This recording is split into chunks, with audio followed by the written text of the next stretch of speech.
Olá, eu sou Luiz Gustavo Pacete, jornalista especializado em tecnologia e inovação. Fui convidado pela MRV Co para conduzir o Habitability, uma série especial em áudio e vídeo sobre o presente e o futuro do habitat. Neste episódio, eu recebo Henrique Fisch, coordenador de projetos da Evolu Energia, para falar sobre COP27 e a importância de repensar os nossos hábitos, bem como entender os esforços coletivos climáticos. Henrique, bem-vindo ao Habitability, obrigado pela presença, viu? Obrigado, Luiz, prazer. Eu que agradeço o convite. Eu estava aqui pesquisando um pouquinho da tua trajetória da tua formação, né? Conta um pouco pra gente, Henrique, que momento que a engenharia encontra a energia, que encontra a questão da sustentabilidade, como que é essa composição da tua trajetória?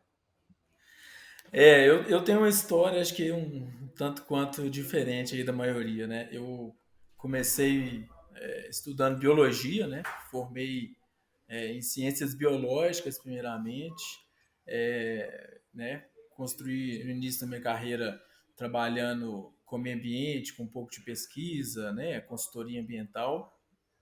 E com projetos, né? Principalmente projetos de energia, né? Então, com o desenvolvimento aí, eu senti mais aquela necessidade, né, de crescer, de me melhorar, né? E busquei a engenharia de energia, né? Então, foi juntar aí o útil ao agradável, né? Aquele background de ciências biológicas com a parte de engenharia e desenvolvimento de projetos, né? Que é o que eu faço hoje em dia. Então, passei um pouco pela parte de crédito de carbono, né, desenvolvimento de projetos de sustentabilidade. Tive a oportunidade aí de trabalhar com algumas tecnologias inovadoras, né, oceânica e a solar mesmo, né, que é o que a Evolua faz hoje. Então hoje a gente está aí na Evolua desenvolvendo plantas de geração distribuída, né, assim, com o objetivo de democratizar a energia sustentável, né? É o que a gente faz hoje, é o que a gente busca aqui como empresa e é o que eu gosto, né? É o que a minha formação me levou, essa união aí da biologia com a energia. Cara, que interessante você trazer a biologia aqui, né? Isso eu acho que fica muito claro a importância também da multidisciplinaridade, né? Quanto que os temas estão relacionados. Aqui no Habitability a gente faz muito essa correlação, né? Henrique, só hoje a gente vai falar sobre COP27 e um pouco do desdobramento, né, desse evento, o impacto que ele tem, mas você usou um termo sobre democratizar a energia sustentável, né? E a gente já teve episódios aqui falando sobre esse assunto. No que consiste essa democratização? Que momento é esse que a gente está vivendo em que tem esse equilíbrio, né, entre acesso, já pensando na sustentabilidade, numa energia limpa? Hoje a gente busca construir usinas, vamos dizer, mais baratas, né? De forma ecologicamente sustentável melhores, de uma forma que a gente possa gerar energia mais barata e levar para o cliente custos menores, né, do que as concessionárias de energia. Então, esse é o que a gente fala em democratizar, né? Assim, trazer energia para o dia a dia, torná-la acessível a qualquer pessoa ali através da Evolua. E aqui já tem uma relação direta com a COP27, né? Olha a complexidade disso, né? Apesar de ter um impacto direto, mas olha só o tanto que você precisa de desenvolvimento, de pesquisa, até de investimento para chegar nesse ponto. E aí, entrando na COP27, dando um contexto para você que nos acompanha, de 6 a 18 de novembro desse ano, lá no Egito, vai acontecer a 27ª Conferência das Nações Unidas sobre Mudanças Climáticas, a famosa COP, né? E nesse ano a COP 27. É um evento que reúne ali muitas discussões e compromissos sobre como que o mundo está lidando com as mudanças climáticas e assumindo alguns compromissos, né? Henrique, quando a gente traz para o dia a dia, assim, qual que é o peso que tem uma COP 27 e nessa, né, numa perspectiva histórica, o impacto que ela já gerou, né, nesse ecossistema e nas nossas discussões sobre pensar de forma mais sustentável. É assim, eu acho que ao longo dos anos aí a gente tem visto que as empresas, né, têm se mobilizado mais em relação a se aproximar mais dessa sustentabilidade, né? hoje em dia a gente vê aí a ESG, né, esse tema cada vez mais em alta, e acho que isso é resultado desses anos aí de COP, né? Começou lá em 95 e vieram sendo criados aí mecanismos, desenvolvimentos e estímulos, né, para as empresas que elas pudessem se adaptar, né? Tanto lá os países desenvolvidos quanto os países em desenvolvimento. Então, acho que está diretamente ligado, né? Esse momento que a gente está passando agora, que a sociedade e as empresas estão cada vez mais dando importância para a sustentabilidade, é justamente um reflexo desses anos e anos aí de conferências, né? Ou seja, tem uma questão de longo prazo aqui, né? Então isso é muito importante dessa construção. De forma prática, que efeito que ela tem, Henrique? Por exemplo, são compromissos que são assumidos e depois precisam ser desdobrados. Ou seja, quando as empresas, as organizações, os governos saem de uma COP27, eles saem ali com algumas metas. Como que funciona? Exatamente. As conferências, né, elas estão fazendo com que os países ali se comprometam com as metas de sustentabilidade, né? Acho que hoje em dia você tem a questão de descarbonizar até 2050, né? E se você tem a meta também de manter o limite de aquecimento global em até 1,5 graus, né?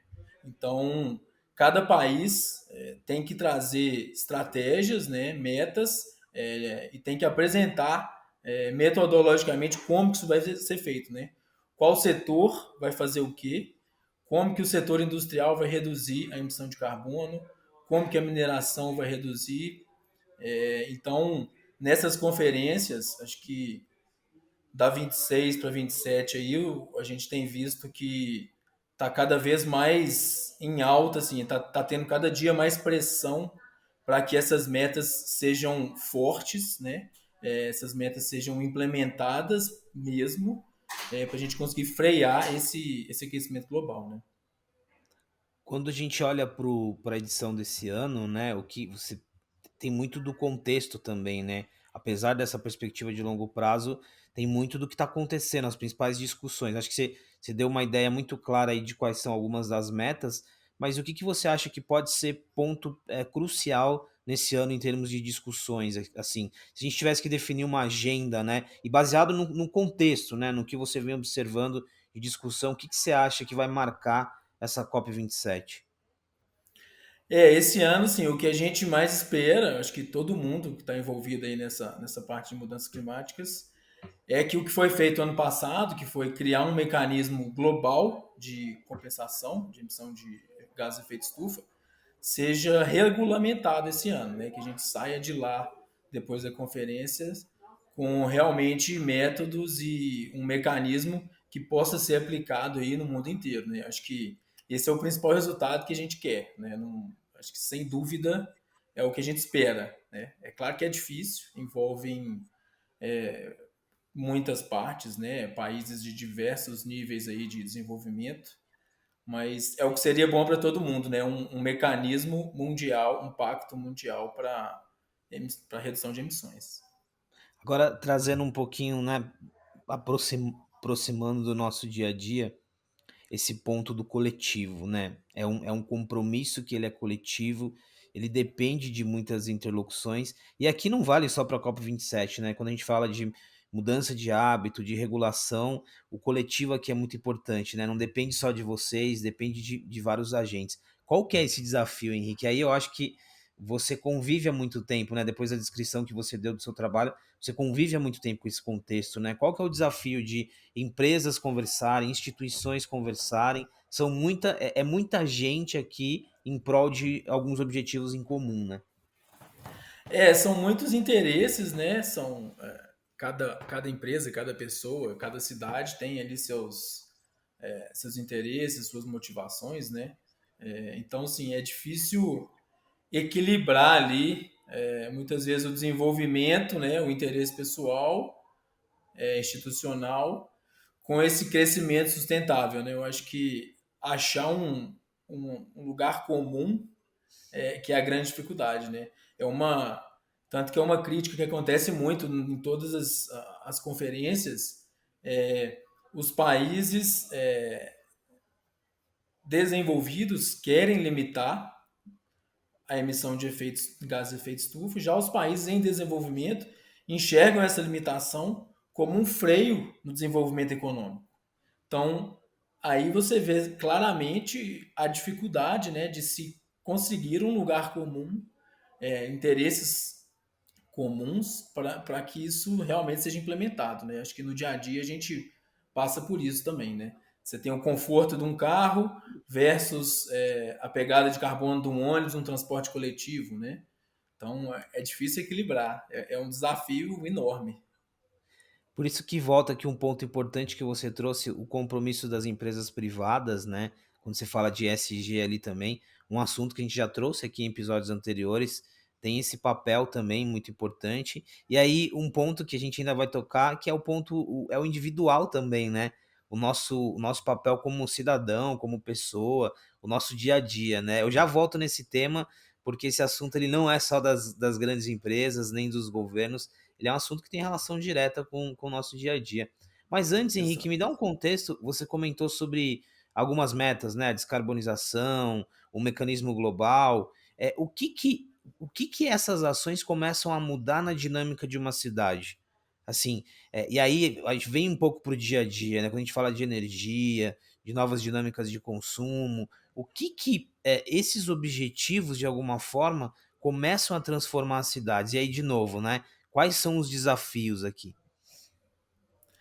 Do ponto de vista, acho que urbanístico, né, de cidade, assim, a gente tem visto cada dia mais, por exemplo, as instalações solares, né, fotovoltaicas, o aquecimento solar de água, isso são coisas que antigamente não se via, né? Hoje já é praticamente padrão você construir uma casa que tem um aquecimento de água solar, né? Então, assim, você já está diminuindo o uso da energia, né, o uso de gases, né? Algumas cidades aí no Brasil fazem aquecimento de água por gás natural, por exemplo. Então a gente tem visto aí já esses novos projetos já saindo sustentáveis, né? E sem contar o acesso, né? Eu acho que hoje em dia, com a geração distribuída, você tem empresas que atuam fotovoltaico, com biogás, você já tem um acesso a uma energia mais limpa, né? Coisa que antigamente não acontecia, né? Você era ali refém de uma concessionária de energia e hoje não, hoje você é livre para montar o seu sistema em casa, para participar de uma cooperativa, para, né, diminuir aí sua pegada do jeito que você achar que deve, né? No caso do consumidor aqui, trazendo para o nosso dia a dia, existe algum desafio ainda, por exemplo, o que você descreveu, né, as possibilidades, isso ainda depende muito de investimento, o custo é alto. Quais são os mitos aqui que a gente começa a encontrar quando a gente fala sobre essa mudança de comportamento, né? Não só da matriz energética, mas agora da forma de consumo, né? É caro, não é? É acessível, não é? Bom, a premissa aqui você já deixou claro, né, que é tornar acessível, mas no contexto agora, como que é? Eu acho que depende muito do que você está analisando, né? Esse novo mercado de geração distribuída, ele tornou muito acessível, né? Assim, hoje em dia você consegue ter acesso à energia solar, né? Energia fotovoltaica mais barato que a concessionária, sem fazer nenhum real de investimento na sua residência, né? O sistema solar ele está no norte de Minas, no nosso caso, por exemplo. Você participa do nosso, entra no nossa cooperativa sem despender nenhum real, né? Mas, por exemplo, quanto as pessoas que querem instalar um sistema solar na sua residência, esse custo hoje em dia já caiu demais, né? Ele não é irrisório, obviamente, né? São equipamentos importados, que você tem que ter uma mão de obra especializada para instalar na sua casa, mas esse custo, quando você pega aí desde que inventaram os sistemas solares, ele já caiu a mais da metade, provavelmente. Então, tá cada dia mais fácil, né? E as empresas também enxergam hoje valor, né? Já tem inúmeras pesquisas que mostram que o consumidor hoje em dia ele já está mais disposto a pagar mais caro pelo produto se o produto for sustentável, né?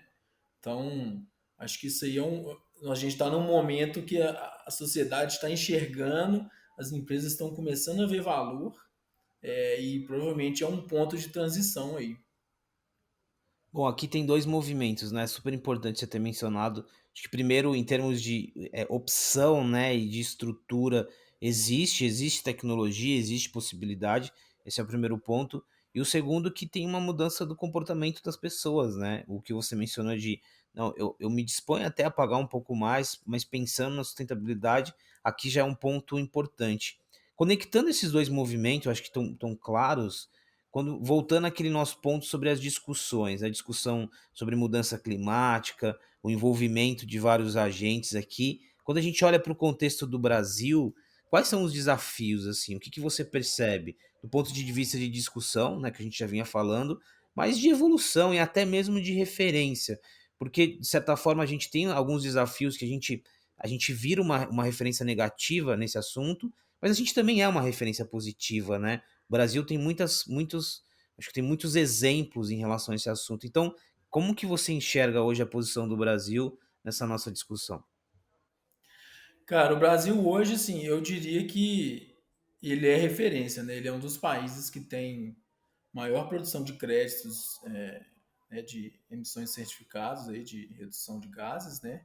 É, desmata muito, queima muito também a Amazônia, todo mundo sabe.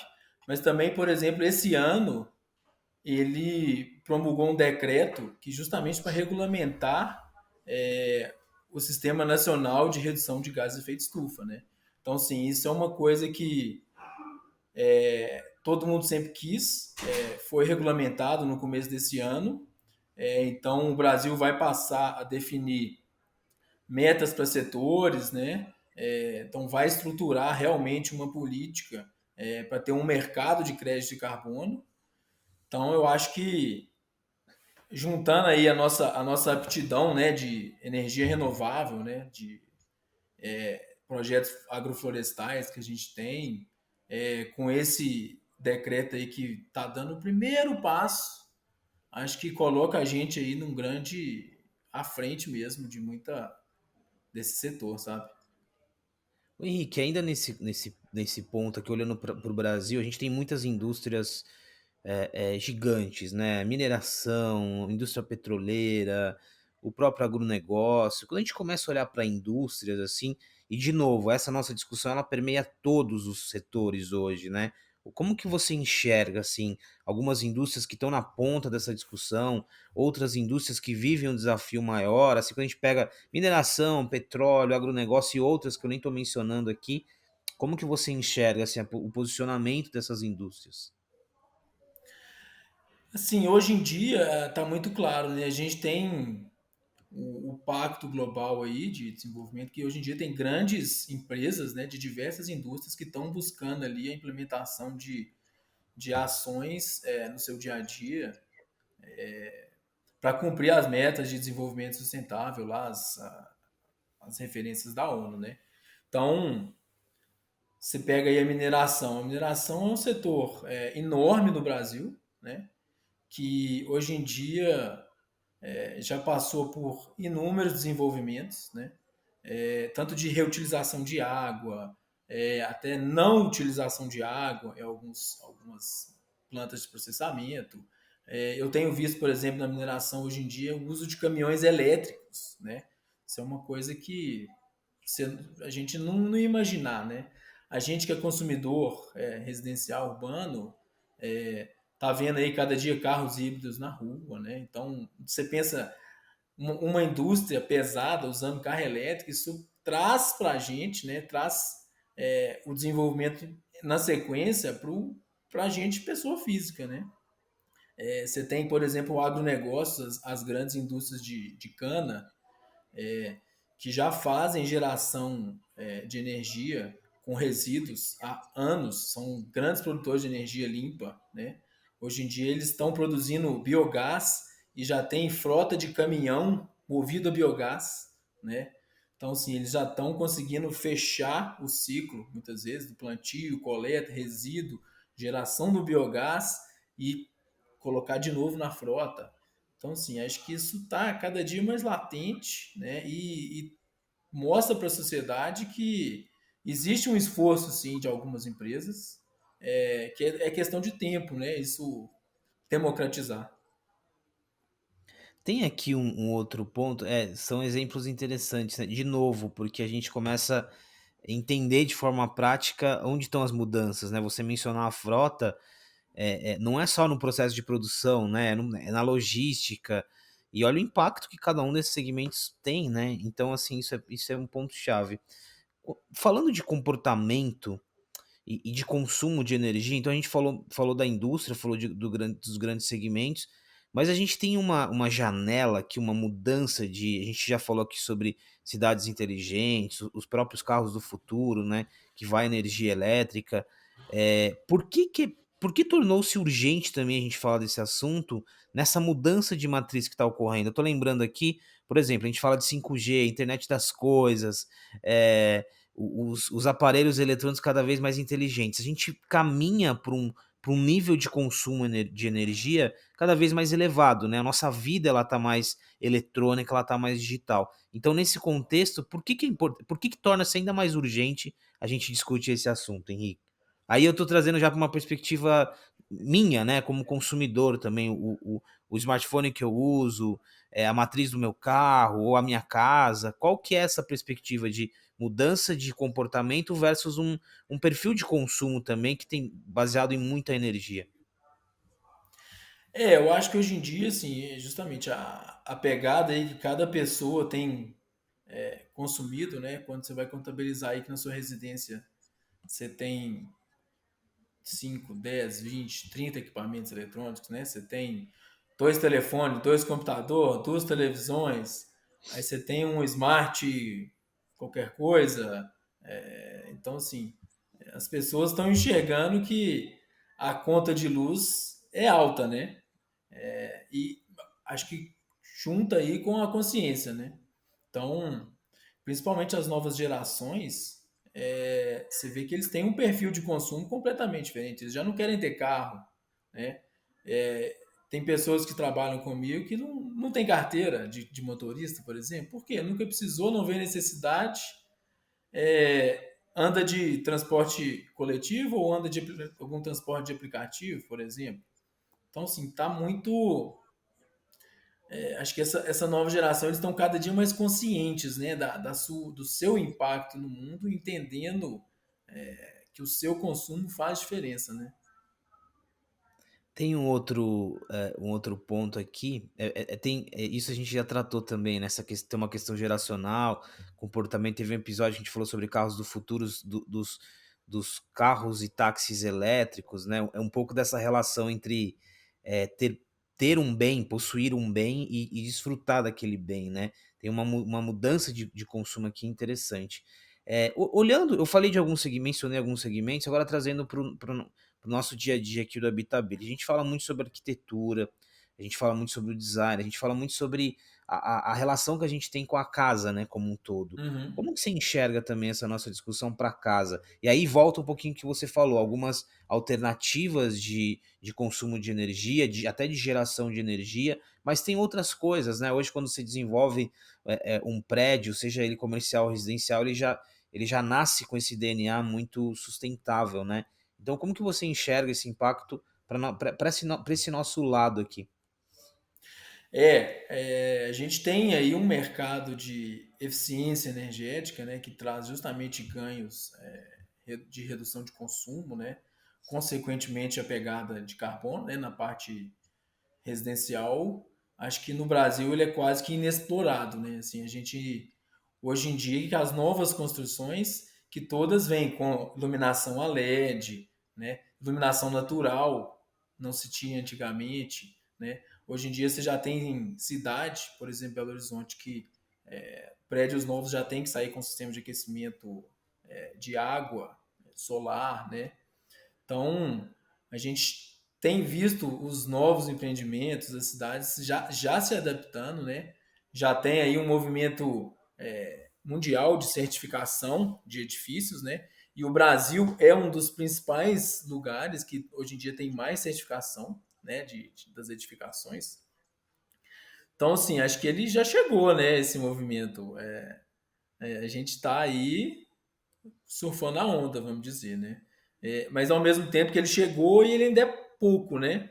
Então, você tem ganhos para fazer aí de eficiência em casas e edifícios que já foram construídos há 10, 15, 20 anos, que vão ser modernizados e vão trazer todos esses benefícios sustentáveis, né? Dominação, etc. Bom, você que está nos ouvindo, nos acompanhando, percebeu, né? A gente começa falando de COP27, tá ali no macro, no governo, nas instituições, vem para o dia a dia. Acho que o Henrique está deixando muito claro aqui que existe uma transformação além do comportamento de indústria, de negócio, de tecnologia, como ele disse, né? As coisas estão acontecendo. Claro que tem uma diferença entre estar acontecendo e a velocidade com que elas estão acontecendo, mas existe uma mudança de contexto aqui. Henrique, para gente terminar, e aí muito baseado numa experiência que você tem também, eu queria só que você explicasse de forma clara para a gente sobre crédito de carbono, pegada de carbono. Esse é um assunto que ele parece ser técnico e ele parece distante, mas é importante que a gente conheça, né? Porque hoje eu, como Luiz, pessoa física, eu preciso entender qual que é a minha pegada, né? O quanto que eu estou gerando e como que eu posso, de certa forma, entrar nessa discussão. Então, de forma muito rápida, quando a gente fala de pegada de carbono, crédito de carbono, isso está só relacionado às grandes empresas, isso também pode ser um assunto do meu dia a dia. Como que você enxerga? Não sei se é tão simples de responder, porque, como eu disse, ele parece um tema técnico, mas é um tema que eu sinto que está cada vez mais presente no nosso dia a dia, né? Pessoa física. Sem dúvida, sem dúvida. Eu acho assim, a pegada de carbono a gente pode entender ali como o seu impacto ali, do seu consumo, do seu estilo de vida em emissão, né? Em emissão de gases de efeito estufa, não só dióxido de carbono. Então, assim, o carro que você anda, quanto ele emite de carbono, a energia que você consome, né? Aquele produto que você compra, né? Então, a gente entende ali o que que você está emitindo, né? Qual a seu impacto no ambiente aí para você ter todos esses bens de consumo que a gente usufrui, né? Na vida diária. Então, acho que é muito fácil entender. Então, quando você está consumindo um produto que foi fabricado com energia limpa, com uma embalagem reciclada, aquilo ali gastou menos combustível para ser feito. Então, a sua pegada vai diminuir, né? Então, esse é mais ou menos assim simplificando a complexidade, né? Claro que você tem ali avaliação de ciclo de vida, o que aquele produto foi gastou para consumir desde a sua concepção até colocar no mercado, até ser recolhido quando no fim da vida útil. A gente pode entrar por outras searas aí, Luiz, mas acho que a gente tem que guardar na cabeça o que eu consumo e o que aquilo traz de impacto, né? Basicamente. Para começar, esse seria o exercício inicial, né? Do tênis que eu tô calçando, a roupa que eu tô vestindo, do meu prato de comida, ou seja, tudo que eu faço tem um impacto, né? Tem uma geração. Acho que é essa consciência, né, Henrique, de entender que qualquer coisa que eu tô fazendo tem um impacto, tem uma pegada, né? Exatamente, né? A gente não vive sozinho, né? A gente vive em sociedade, não dá pra gente achar que o que eu fizer não está relacionado ao próximo, né? Tá. E tá mais amplo ainda, né? A gente está num planeta que é um só, né? Então, o clima é um só. Quando a gente sofrer as consequências aí do aquecimento global, tiver impacto de chuva, de dificuldade de produzir alimento, é um só, né? Então a gente tem que olhar ali no nosso micro-universo para tentar ser um pouco melhor, né? Para tentar diminuir o seu impacto, né, nessa terra. Henrique, para terminar esse nosso papo, e aí lembrando um pouquinho ali da sua formação, da carreira, da biologia, e aí um pouco, alguns anos que você já tem de estrada, né? O que que mudou, né? E até uma reflexão também sobre como as coisas evoluem, né? Do tempo que você começou a trabalhar, e relacionando o seu trabalho com sustentabilidade, com mudanças climáticas, com impacto, o que você percebeu de mudança, né? Seja positiva, seja para desafio, mas o que vem acontecendo? Assim, eu acho que essa resposta ela ilustra um pouquinho o desafio inicial lá que a gente estava falando, né? COP27, o coletivo, o que você percebeu de grandes transformações? Eu acho que de muito tempo para cá, a sociedade está se tornando cada vez mais consciente, sabe, Luiz? Isso eu tenho claro para mim. Quando eu comecei lá como estagiário, biólogo, antigamente, esse tema não era tão difundido, né? As pessoas estavam ali naquele foco de produzir, produzir, a qualquer custo, de qualquer forma, né? Acho que e com o caminhar dos anos aí a gente vê que com inúmeras empresas aí, empresas enormes, né, grandes produtores rurais, minerários, adotando um pacto global, isso é uma coisa que lá atrás a gente não imaginava, né? Então, os esforços estão acontecendo, né? Ele é devagar, né? Ele às vezes não é no ritmo que eu, Henrique, gostaria, mas ele é nítido, né? Ele é nítido, e a COP 26 e agora 27 é, escancara, né? Quando você fala em criar um mecanismo global de crédito de carbono, você está falando que todo mundo vai estar no mesmo barco oficialmente, que isso vai acontecer, né? Vai sair do papel. Então, assim, a mudança é nítida, né? Acho que. E o geracional, igual você já havia citado também, quando você conversa com pessoas, os jovens aí, 20 e poucos anos de idade, eles já têm dentro deles essa pegada, né? Essa simplicidade, esse entendimento, essa preocupação com o meio ambiente, né? Então, para mim é até bom ver, falar a verdade. Eu fico feliz que a gente está caminhando para esse resultado aí, cada dia mais consciente, mais sustentável. E novamente, né, como que é algo sobre que tá nesse macro, mas como que ela é uma discussão que ela não tem ninguém que passa imune dessa conversa, nenhum segmento, nenhuma pessoa, e ela transforma indústrias, né? Se hoje a gente fala de opções sustentáveis de roupa, de alimentos, de vários produtos, está relacionado a isso também, então é muito interessante. Não é um assunto técnico, como eu gosto de dizer, não é um assunto distante. Henrique, queria super agradecer pelo papo, por você compartilhar com a gente um pouquinho dessa vivência e desses compromissos também, que não são poucos, né? E fazer a gente entender que tem um papel muito pessoal aqui também. Eu que agradeço, é sempre um prazer falar um pouquinho desse tema aí. Um tema que me deixa muito feliz aí. O Habitability está de parabéns aí por essa, esse bate-papo aí, todos os podcasts, né, que vocês fazem. Muito legal. É isso, muito obrigado. Queria agradecer você que está nos ouvindo, nos assistindo, que acompanha o Habitabit. Você que chegou agora tem uma série inteira para maratonar com vários outros assuntos. E eu destacaria um outro episódio aqui muito legal que tem relação com essa nossa conversa, que é o episódio sobre ODS, Objetivos de Desenvolvimento Sustentável da ONU, que tem muitos compromissos, muitas metas ali, tem uma relação direta. É isso, muito obrigado, obrigado pela presença. E a gente se encontra no próximo episódio do Habitability.